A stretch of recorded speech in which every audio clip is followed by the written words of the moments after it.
Om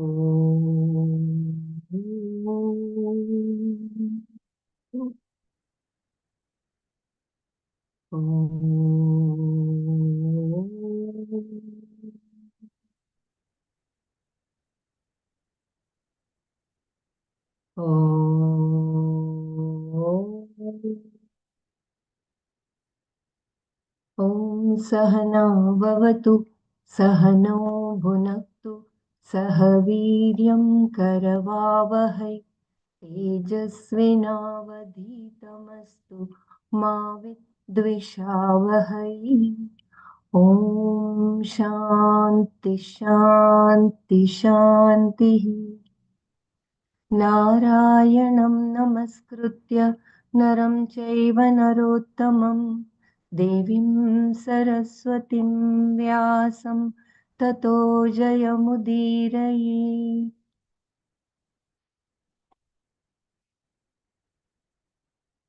Happy Makar Sankranti to all of you. Happy Shattila Ekadashi. Today is an auspicious day. May our journey towards Him becomes more and more powerful, and we seek Gurudev's blessings always.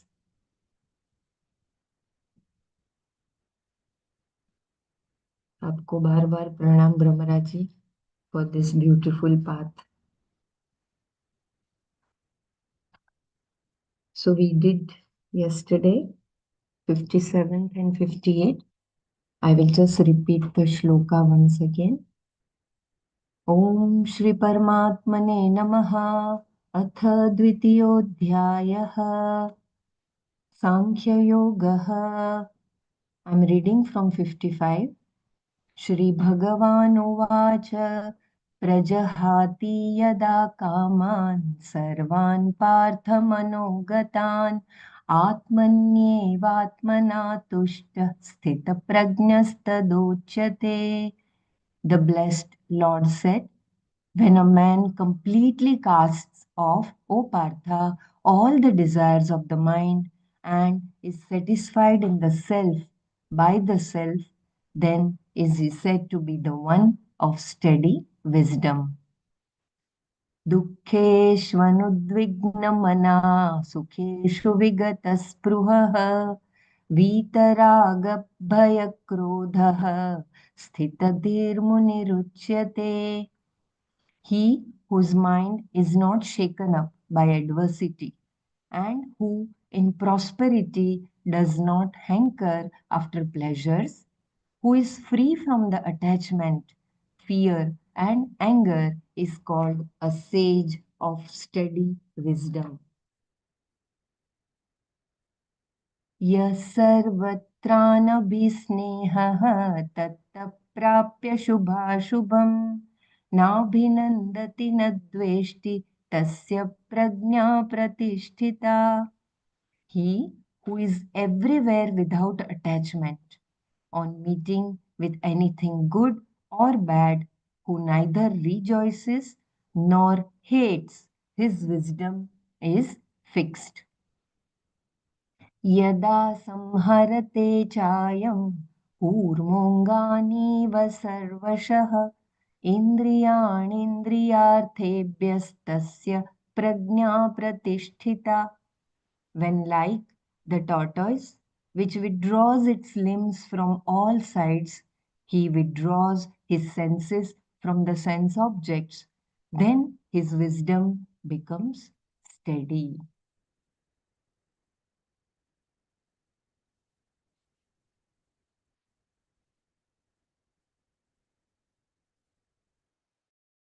So I'll just, for the train of thought, as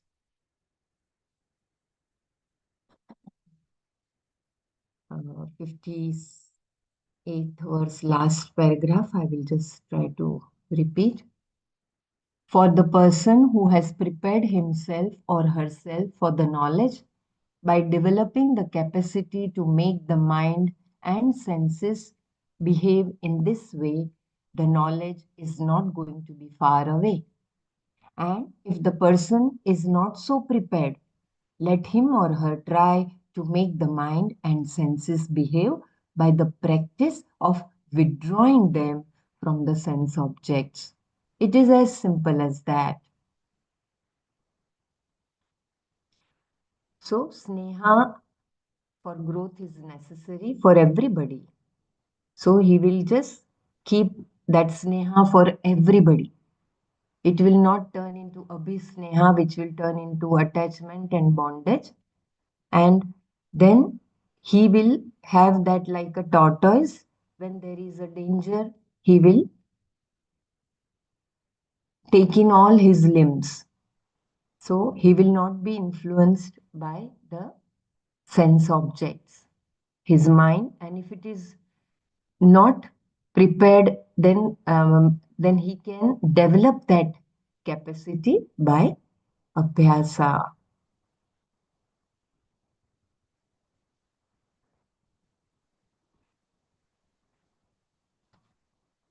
The information in this verse is not provided in order to judge anyone, but so that you may understand how the mind and senses are meant to function. Very beautiful. Again, if somebody is not reading Gita, Bhagavad Gita, or any spiritual practices, then we cannot judge them that it is not to judge. It is only for our own self retrospection.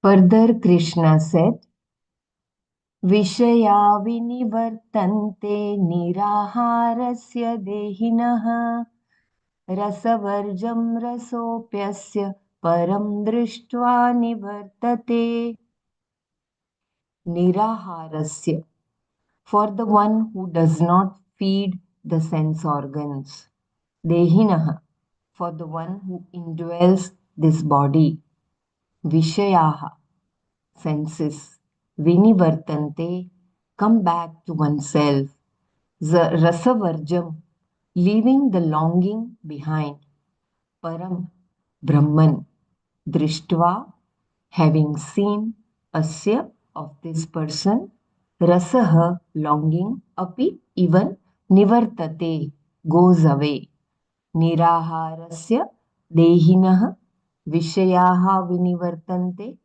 रसवर्जं परं दृष्ट्वा अस्य रसः अपि निवर्तते.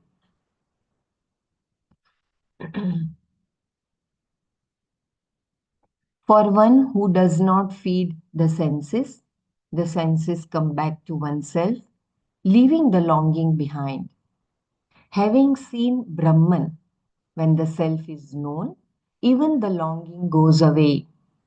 I repeat, for one who does not feed the senses come back to oneself, leaving the longing behind. Having seen Brahman when the self is known, even the longing goes away. There is the possibility of a doubt here. Does this capacity to withdraw one's senses from the sense objects at will give the person jnana nishtha? No. Even a complete fool can practice this technique. A yogi also actively engages in this discipline of withdrawing the senses. The sense organs can be withdrawn as a turtle withdraws its limbs. Therefore, you cannot say a person is a jnana nishtha merely because he or she can withdraw the senses and sit with himself or herself. Shankara presents this doubt here in order to deal with it. Even though people may not go along with their fancies, the taste for them will still be there. Therefore, is this not the practice of suppression rather than a withdrawal? We have seen how people blow up. The senses definitely get them sooner or later. If not today, then tomorrow. Why? Because everything is suppressed inside. When the value for something is inside a man, he will definitely deliver himself into the hands of his senses eventually. Because he is not their master, the senses will get him. If he thinks he has enslaved them, he need only wait for certain situations to present themselves. He will find himself enslaved by his senses in no time. They will take him for a ride. In the wink of an eye, he will be gone totally.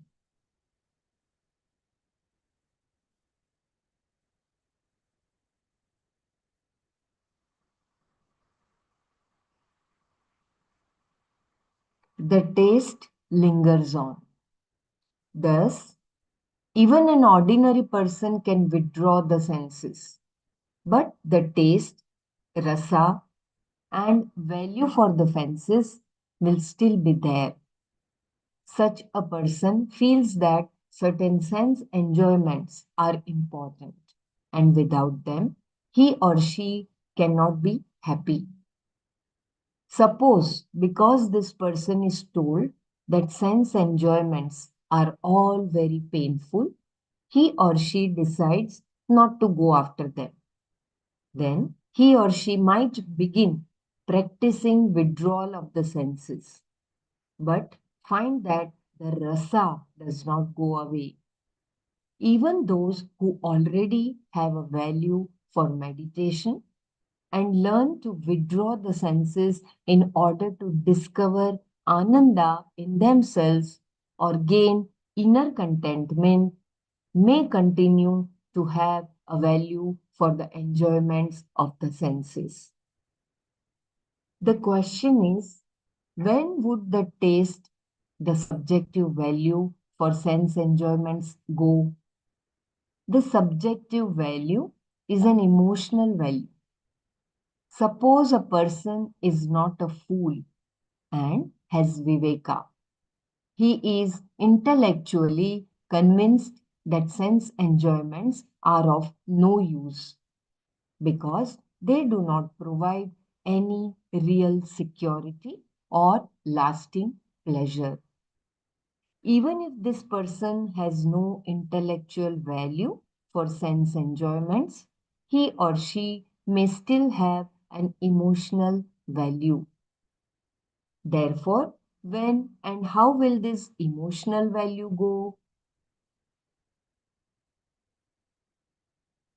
The emotional value is very important and must be recognized as such.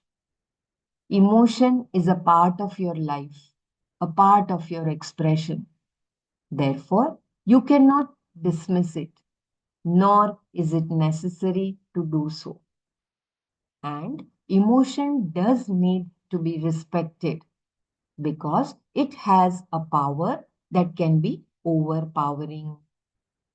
We can be completely overwhelmed by emotion, and therefore we need to know how to tackle it. An emotional value, which is a subjective value, is different from an intellectual value, which is objective. Intellectually, your analysis can be clean. These are all sense objects. They do not contain any joy or security. I am insecure and remain so, whether I have, I think here it is I am secure. It is a typo error, I think. I will read once again this para. An emotional value, which is a subjective value, is different from an intellectual value, which is objective. Intellectually, your analysis can be clean. These are all sense objects. They do not contain any joy or security. I am secure and remain so whether I have sense objects or not, whether I have money or not. Therefore, I need to discover security within myself. All of this you may know, but although you know that money does not make you secure, you still have an emotional value for it. And even if you do not have an emotional value for money, an intellectual value will definitely be there because you do need to buy a few things. Therefore, to say that money has no value is not correct.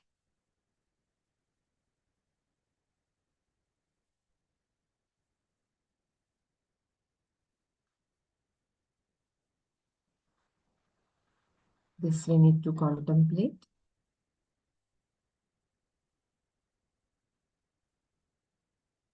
I will try to read this. The taste lingers on. We have to just remember Nanaji's example that when you keep the garlic in the container, in spite of washing it again and again, the smell still remains sometimes. Yeah, so here also that rasa, however good you try to practice with different way. I will try to read and then we can contemplate. The taste lingers on. Thus, even an ordinary person can withdraw the senses, but the taste, rasa, and value for the senses will still be there. Such a person feels that certain sense enjoyments are important and without them he or she cannot be happy. Suppose because this person is told that sense enjoyments are all very painful, he or she decides not to go after them. Then he or she might begin practicing withdrawal of the senses, but find that the rasa does not go away. Even those who already have a value for meditation and learn to withdraw the senses in order to discover ananda in themselves or gain inner contentment may continue to have a value for the enjoyments of the senses. The question is, when would the taste, the subjective value for sense enjoyments go? The subjective value is an emotional value. Suppose a person is not a fool and has viveka. He is intellectually convinced that sense enjoyments are of no use because they do not provide any real security or lasting pleasure. Even if this person has no intellectual value for sense enjoyments, he or she may still have an emotional value. Therefore, when and how will this emotional value go? The emotional value is very important and must be recognized as such. Emotion is a part of your life, a part of your expression. Therefore, you cannot dismiss it, nor is it necessary to do so. And emotion does need to be respected because it has a power that can be overpowering. We can be completely overwhelmed by emotion and therefore we need to know how to tackle it. An emotional value, which is a subjective value, is different from an intellectual value, which is objective. Intellectually, your analysis can be clean. These are all sense objects. They do not contain any joy or security. I am secure and remain so whether I have sense objects or not, whether I have money or not. Therefore, I need to discover security within myself. All of this you may know, but although you know that money does not make you secure, you still have an emotional value for it. And even if you do not have an emotional value for money, an intellectual value will definitely be there because you do need to buy a few things. Therefore, to say that money has no value is not correct. The value of money. If you want me to stop here for contemplation, please do let me know. Or I feel that it has, I think we can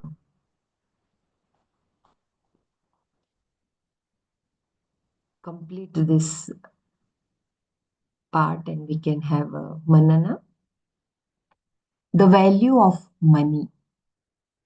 That money does not give you security is a fact. But money does give you a house, health, haircuts, and a variety of other necessities and comforts. Money is not something that has no value whatsoever because it has an objective value. It cannot be dismissed totally. With reference to its emotional value, money is used to measure success. If someone comes to see you in a new car and your car is battered, you find yourself wanting to have a new car. When money is used to measure your success, there is always a feeling that you have not made it. I did not do this and I did not do that is one of many inner tapes indicative of a subjective emotional value that cannot be dismissed. How can you withdraw from that rasa, that taste that is always there? To suppress the value is not the answer because suppression is nothing but a volcano that blows its top one day. Whenever there is suppression, this problem arises. Here, Krishna told Arjuna how the subjective value is dealt with. The word Vishayas usually means sense objects, but in the present context, it stands for the senses, the topic discussed in the previous and following verses.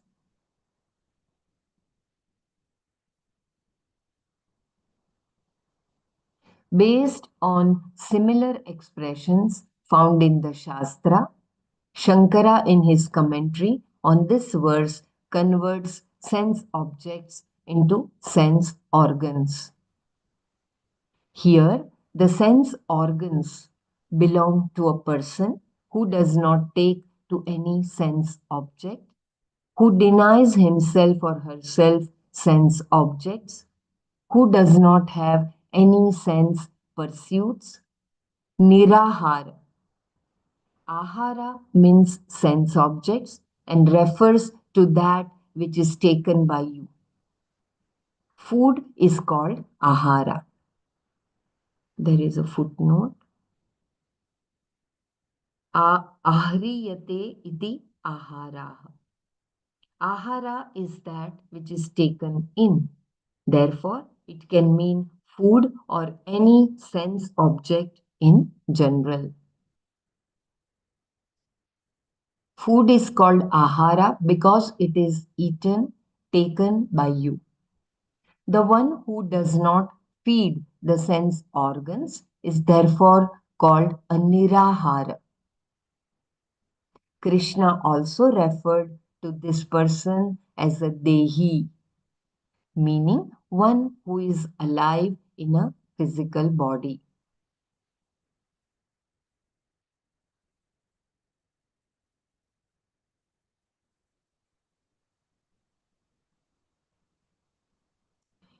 Shankara makes the point here that the person who engages in a rigorous discipline of sense withdrawal can be either a viveki or an aviveki. I repeat this line. Shankara makes the point here that the person who engages in a rigorous discipline of sense withdrawal can be either a viveki or an aviveki. He or she can even be deluded, a fool, murkha api. In all cases, the sense organs that are withdrawn from the sense objects come back to oneself, vishayah vinivartante. But even though the sense organs come back and sense objects are no longer with the person, the taste for the sense objects remains. Rasavarjam vinivartante. In other words, the subjective emotional value for them is still there. If the person is deluded, an intellectual value will also be there, impelling the person to perform rigorous disciplines, tapas, merely because someone said that they should be done. The difference between a Viveki and an Aviveki then is that the Viveki will only have the subjective value, not the intellectual value, whereas the Aviveki will have both the subjective value and the intellectual value.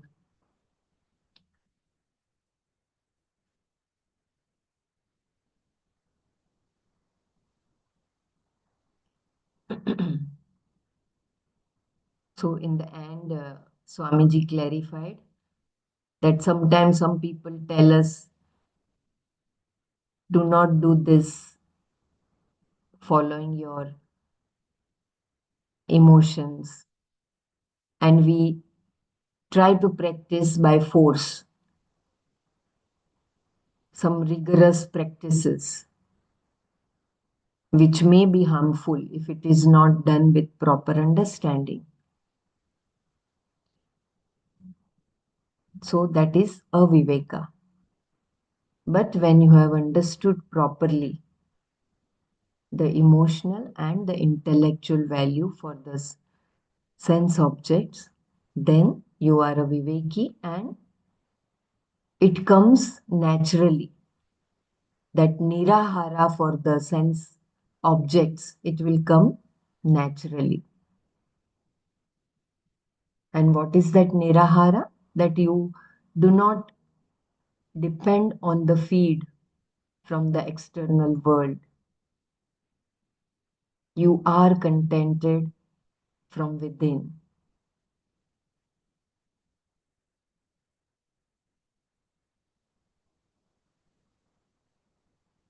Very beautiful. Yeah. Um, Anybody can help to clarify the difference between the emotional value and the intellectual value.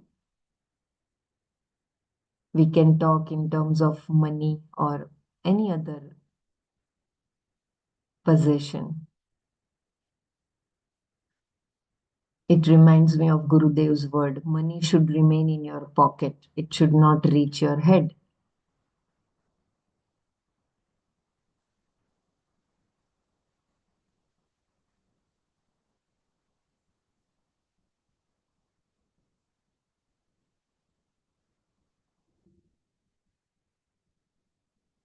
And the word suppression is also very important. When you suppress your urge, then there will be like a, when there will be a convenient situation or inconvenient situation, then it will blast like a volcano one day if it is suppressed without understanding.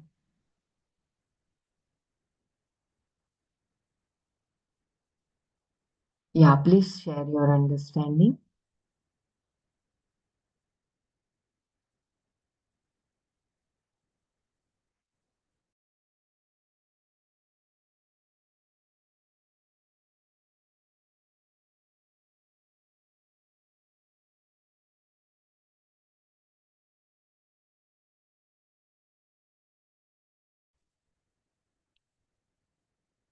Dear Gurudev, it is like when you're looking at just the senses, A diabetic is supposed not to eat sweets. So he has some intellectual value for avoiding sweets. But that rasa is still there. So when there is nobody around, that rasa is what impels them to have, to cheat on that, on the principle of not having sweets. A simple example, but this can be extrapolated into several other things. That is why it is said the character of a person is known when he or she is alone. Normally, when we are with a group, it might be different. You might be giving the intellectual value and then avoid doing certain things. But then when you're all by yourself, how we behave, talk, think, act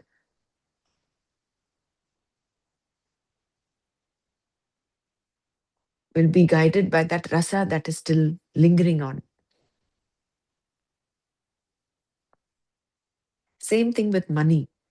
Money having an intellectual value is that, yes, money gets me my amenities, it gives me comfort, it provides me a house, it provides me food, clothing, that is there. But emotionally, if you attach money to your status, then it is that rasa which is showing up.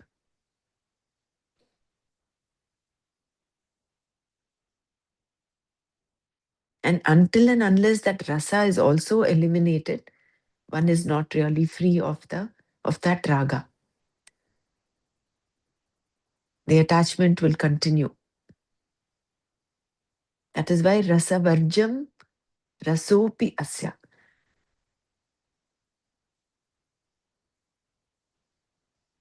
And when will that go? Param drishtva nivartate. When one realizes the param. So therefore, a viveki also has a bit of emotional value. Intellectual value is what is not there for the viveki, whereas an aviveki has both emotional as well as the intellect. He is deluded. So he still gives that, all the senses he feeds, thinking that what is the delusion? That they will give him security. The Viveki knows, hey, this does not give me security. I need to go within. But then that rasa is still there. That emotional value is still there for the Viveki until he becomes a jnani. And when does he become a jnani? Param drishtva. So our whole journey is from becoming a aviveki to becoming a viveki to becoming a jnani.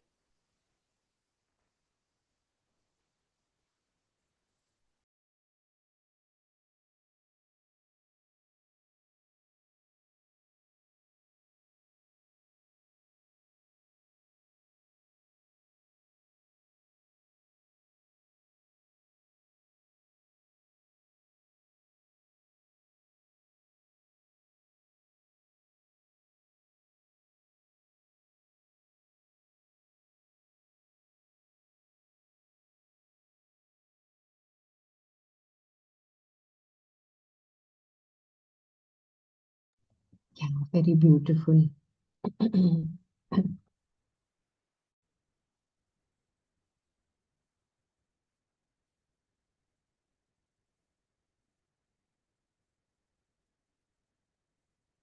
Knowledge alone removes rasa.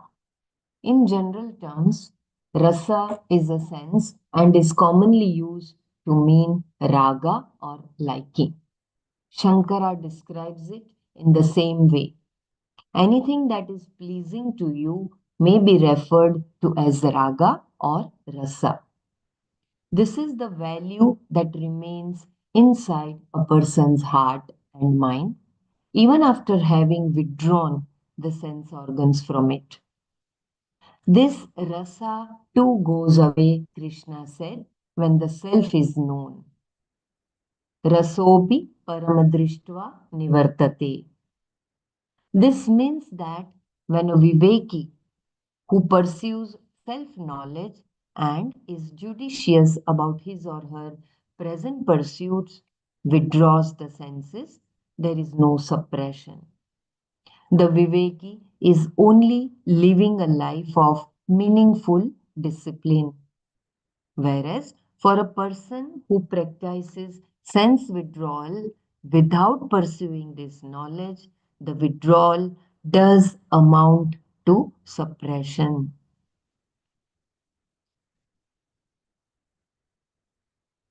The literal meaning of the word drishtva is having seen, but here it is used purely in the sense of knowing.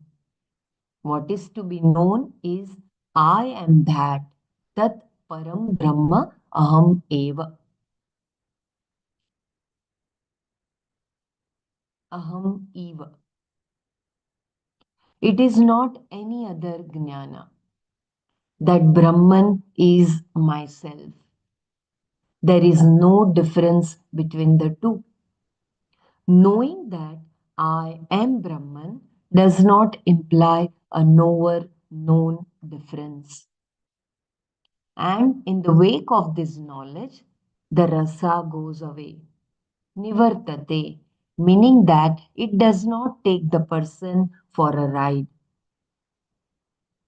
How the emotional value for sense objects can capture one's mind is explained by Krishna in the next verse.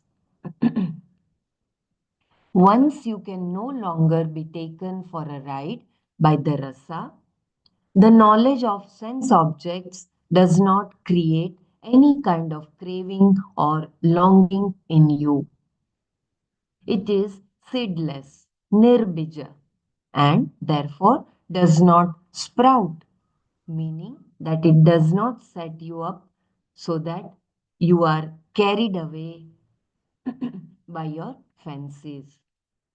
However, when the clarity of vision is not there, meaning when knowledge is not there, elimination of the rasa is not possible. Therefore, knowledge in the form of clear vision, samyak darshana, has to be well established, steady, and firm. May you work on gaining this vision again and again, is what is meant here. Because if you give up working for this vision, the erroneous vision you have will not go away. Very beautiful paragraph. I read once again. Once you can no longer be taken for a ride by the rasa, the knowledge of sense objects does not create any kind of craving or longing in you. It is seedless, nirbija, and therefore does not sprout, meaning that it does not set you up so that you are carried away by your fancies. However, when the clarity of vision is not there, meaning when knowledge is not there, elimination of the rasa is not possible. Therefore, knowledge in the form of clear vision, samyak darshana, has to be well established, steady, and firm. May you work on gaining this vision again and again, is what is meant here. Because if you give up working for this vision, the erroneous vision you have will not go away. Person generally plan to work for clear vision only after they have fixed up everything in their lives. But it does not work that way. There is no fixing up of everything without the vision. So the pursuit is twofold: yoga, self mastery, and jnana, self knowledge.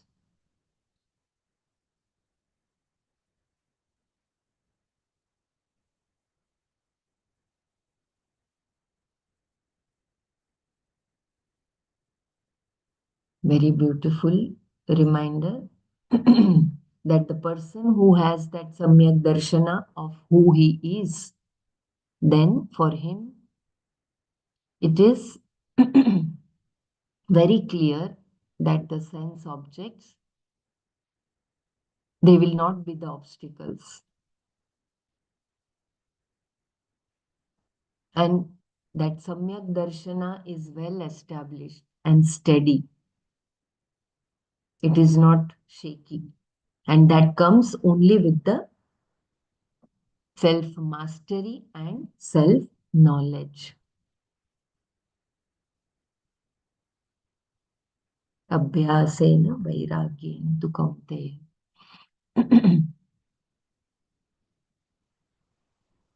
And that self mastery doesn't come just by suppressing for few days without understanding.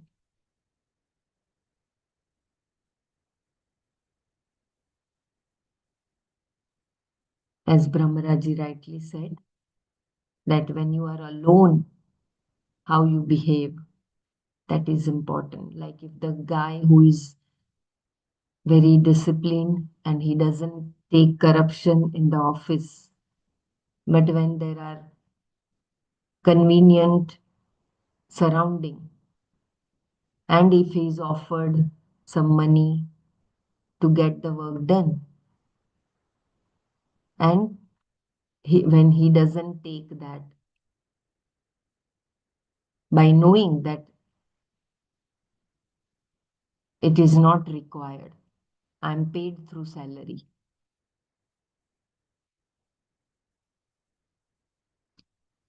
So that clear vision is necessary.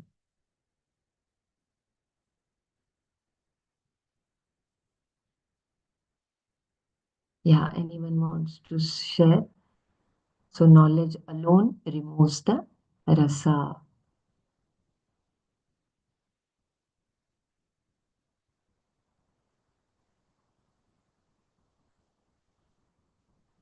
It is like craving for the sugar when you know that you are that sweetness. That craving, that longing will disappear.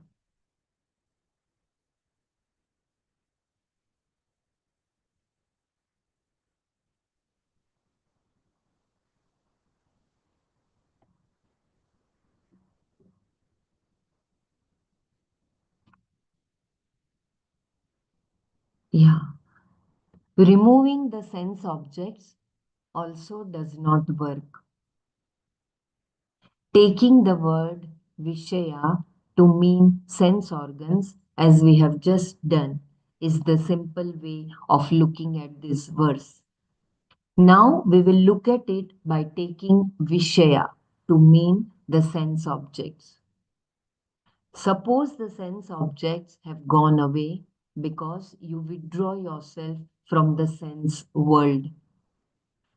Previously, you lived in Manhattan and now you are living in the mountains, a day and a half away from anyone. You are completely alone. No objects will come to you, no newspapers, radio, or people. You have not even allowed yourself a television set. Having denied yourself all these sense pursuits, you are a nirahara. However, although the sense objects have gone away, the taste for them will still be there. You will find yourself wondering about what everyone else is doing. Then you will begin to think that you should go back to the city for some time. After all, you will say, even fraud does not condone suppression.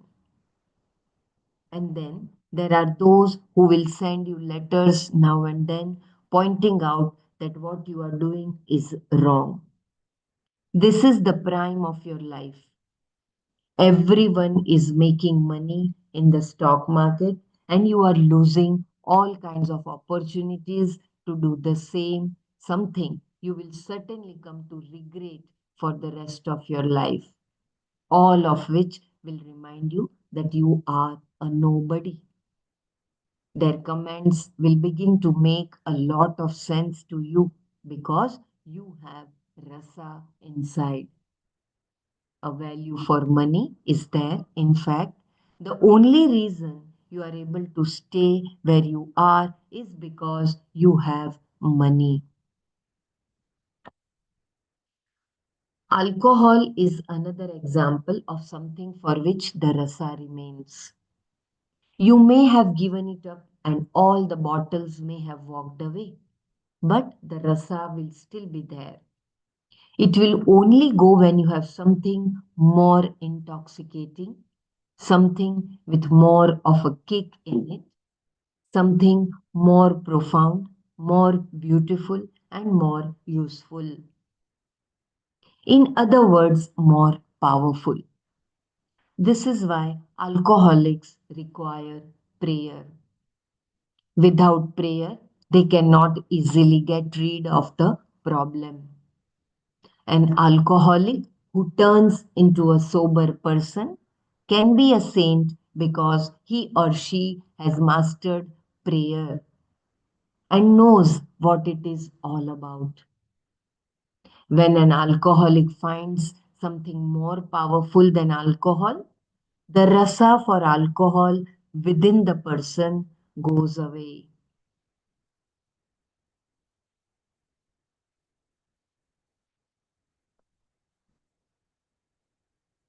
So, the example of some people who run away from samsara to become sannyasi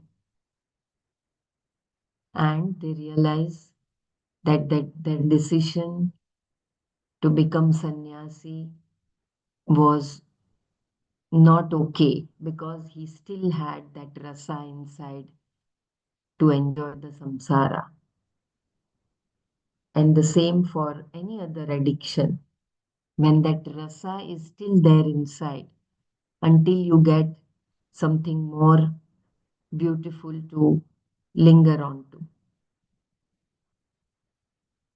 But that will also not help. I have seen some people they leave uh, one habit to start the another new habit.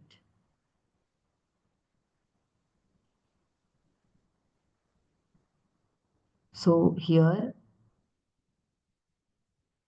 with when there is a self control with knowledge, then only it will help. Then only that rasa goes away. Otherwise, when there is an opportunity, that rasa will appear.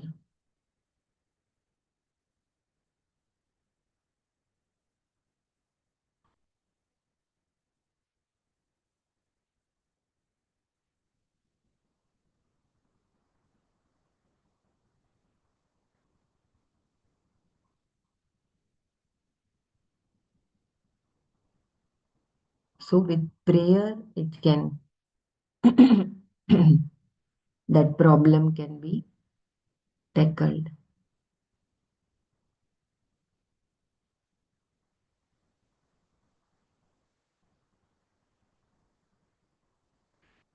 Yeah, anyone wants to share?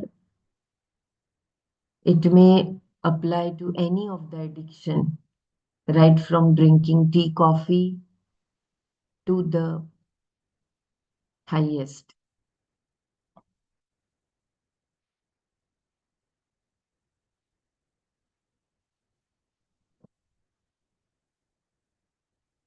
The importance of acknowledging the emotional value. The need to acknowledge one's emotional values is seen in the alcoholic who thinks that he or she can stop drinking at any time and who may even advance the advantages of alcohol in terms of one's health. Of course, when you begin to take alcohol, you are still the master. You can take it or you need not take it. Sometimes you take it and other times you dismiss it. No problem. But alcohol is not an ordinary substance. It is something that takes charge of you in time so that eventually you have no power over it. It is more powerful than a Rakshasa, a demon. From here on, although you may argue that you can stop at any time, in fact, you cannot. You are no longer talking, the alcohol is talking. First, the person takes the bottle, and then after some time, the bottle calls the person. If it is 6 o'clock, the time set aside for happy hour, and the person is elsewhere, the bottle calls, "Where are you?" He replies, "I am here in the office working." Then the bottle says, "This is not the time to be in the office. Come here." Faithfully, the person goes. "Come and sit down," the bottle says. And the person sits down. "Pick me up," it says. Once the bottle is in his Once the bottle is in his or her hand, it says, "Come on, tilt." Then the person tilts every day. There was a time when he or she took the bottle. Now the bottle takes the person. All decisions about where to go and what to do are made by the bottle, not by the person. Where then is there any question of taking alcohol being your decision? This is no longer the case. You lost this freedom a long time ago. The only way to stop drinking is to accept that you have no power over alcohol. You have to know that. The acknowledgement alone is the beginning. There is no other way. Once you acknowledge that alcohol has a power over you, there is a chance of you regaining this freedom, provided, of course, that you really decide to stop drinking. You need to acknowledge that you are not going to drink anymore. And once you stop taking alcohol, the bottles you have in your cupboard will go away. You will not want to keep them and will therefore distribute them to those who want them. But the smell of alcohol, the craving for it, will still be there in your head, which is where support groups come in. Otherwise, you may start drinking again and lose yourself totally, after which there is no chance. Only when people find themselves secure, when they know that they are everything, do the rasas lose their hold. Then the world can no longer take such person for a ride. To understand what Krishna was saying here, we need not alter the meaning of the word Vishaya to mean sense organs.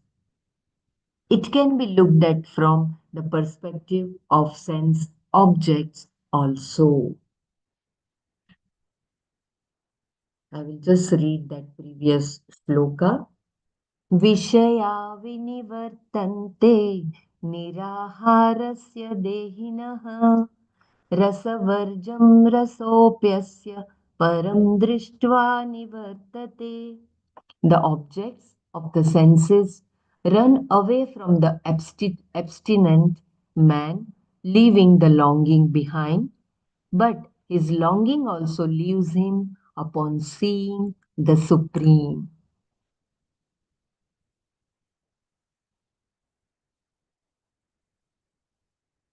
So beautiful.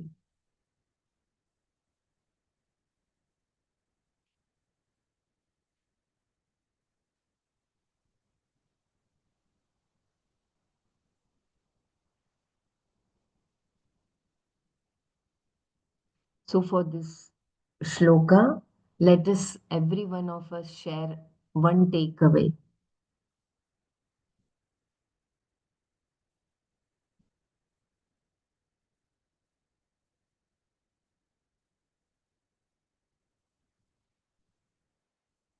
how we can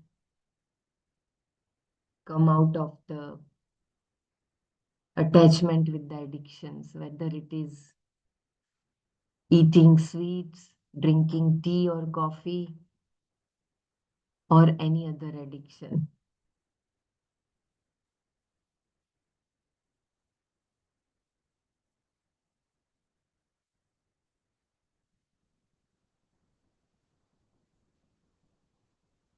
What was said that don't means averse the for objects control the senses like that, no, that object should means bit क्या कहते हैं उसको कि उनको आप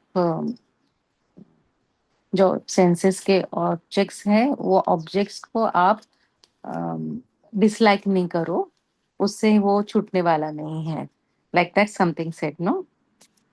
That rasa will not go away, hmm. that rasa will be there.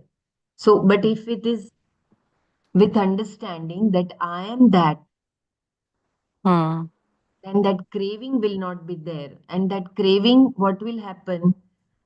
Like few years back when I was a tea lover. Now it's been many years I have left. But that time, when I went to the ashram for the first time, I had left. When I came after I came back. But then I had again started when there was like some group of people who said, "Oh, why did you leave that? It's such a nice in this cold weather. It is so refreshing." So that had come back the habit. So many times I had left tea, and again I had started. But once that, and it had become like a bondage. Like as soon as I wake up, I must have that. Or the second time at 4:30, I must have that. So as Swamiji so nicely said, the bottles call you, the teacups, they call you. Where are you? And it is not that it is not enough that you had, but it started associating like the one who made good tea for me, she or he was good. He was caring for me. The one who offered tea, the one who made good tea. That like that I had started labeling, and that had extrapolated to so many things. And then I realized it was so stupid just because of this one cup of tea. So many things. So that rasa now has gone completely. So I make tea for others. I make wonderful tea, but I don't drink. And it doesn't, I don't feel like having also now. That has happened with the prayer, and that has happened with that understanding. Thank you. Jai Gurudev, instead of you leaving the tea has left you and gone. Correct.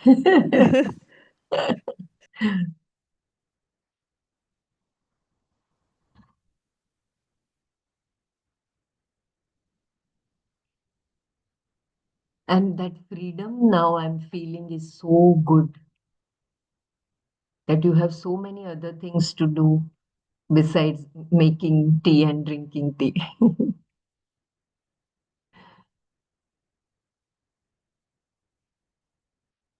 I have that freedom and I enjoy that.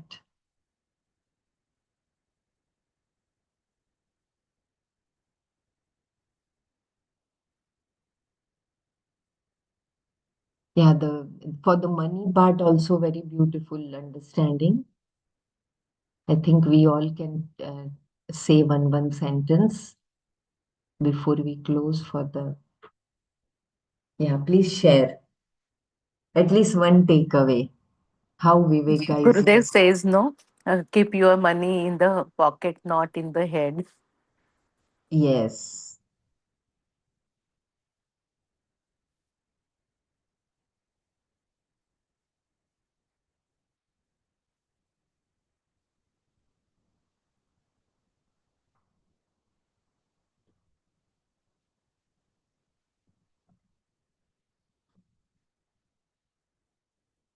Just give me a few minutes. I will stop here. I'll just put you can share till I put the meditation. Please share your understanding.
If no one wants to share, then I'll put little longer 6-minute meditation. I hope it is okay by Gurudev.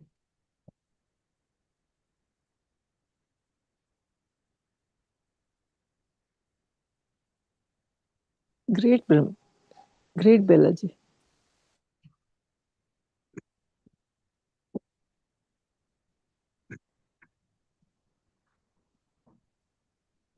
ॐ सर्वे भवन्तु सुखिनः सर्वे सन्तु निरामयाः सर्वे भद्राणि पश्यन्तु मा कश्चित् दुःखभाग् भवेत् ॐ शान्ति शान्ति शान्तिः हरिः ॐ तत्सत् सर्वं श्रीकृष्णार्पणमस्तु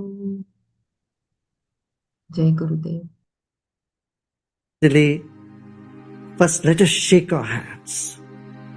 Shake our hands, and then let's keep our hands on our lap, or however you feel comfortable. And let's close our eyes. Let's keep our spine erect and body relaxed. We came into this planet weighing just 4 kilos or 5 kilos. Recollect or remember the weight of your body. It is 60 kilos, 70 kilos, whatever that is. Place your weight on the chair or on the floor you are sitting right at this point. Let's take a deep breath in. Hold the breath and let go. Honor your own body. Your body is the precious gift to you from nature. Become aware of your whole body. Skins, tissues, muscles, blood vessels, bones, and all the internal organs. Your body is a precious gift to you. Now let us come to the second dimension, your breath. It is our breath that is keeping our body alive. Your body is alive because of your breath. Take a deep breath in and let go. Incoming breath energizes the body, and outgoing breath brings relaxation. This is happening all the time. Let us honor our own breath.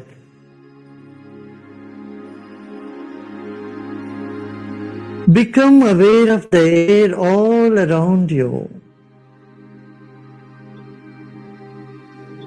Like fish in the water, we are in air.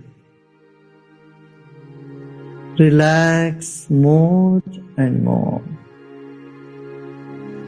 Let's take our attention to the top of the head. And become aware of the empty space above our head.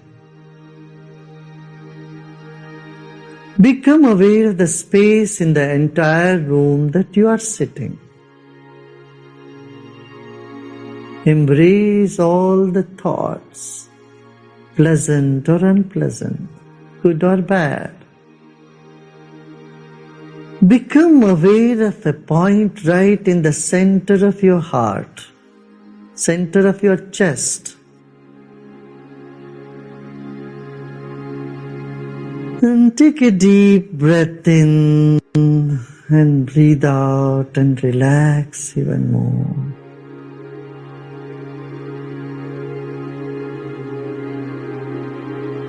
As the body relaxes, the mind expands. And as the mind expands, your body finds deep relaxation. This moment is nothing to do and nothing to know either. Just let go and relax. Repose in yourself.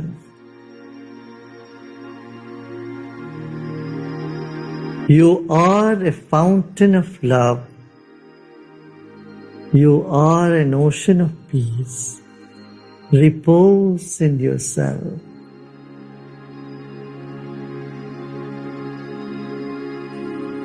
Take a deep breath in with a smile and breathe out with a smile.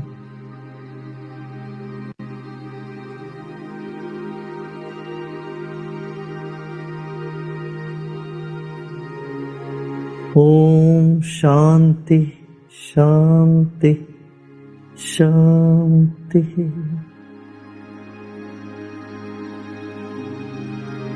So as you breathe out, you may open your eyes.